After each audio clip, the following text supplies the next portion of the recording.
வார்த்தை மத்தேயு நற்செய்தி பிரிவு 2 இறை சொற்றொடர்கள் 13 முதல் 15 மற்றும் 19 முதல் 23 முடிய.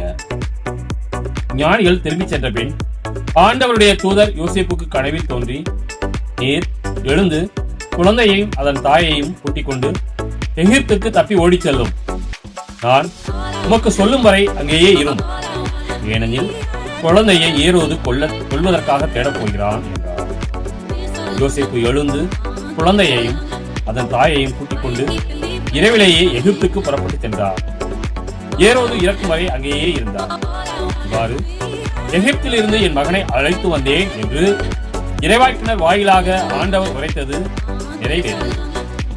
ஏரோது காலமானதும் ஆண்டவருடைய தூதர் எகிப்தில் யோசேப்புக்கு கனவில் தோன்றி, நீர் எழுந்து குழந்தையையும் அதன் தாயையும் கூட்டிக் கொண்டு இஸ்ரேல் நாட்டுக்கு செல்லும், ஏனெனில் குழந்தையின் உயிரை பறிக்கத் தேடியவர்கள் இறந்து போனார்கள் என்றார்.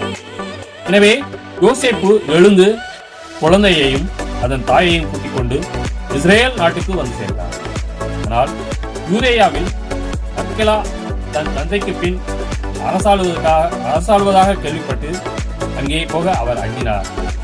கனவில் எச்சரிக்கப்பட்டு கலிலேயா பகுதிகளுக்கு புறப்பட்டு சென்றார். அங்கு அவர் நாசரேத்து எனப்படும் ஊருக்கு சென்று வந்து குடியிருந்தார்.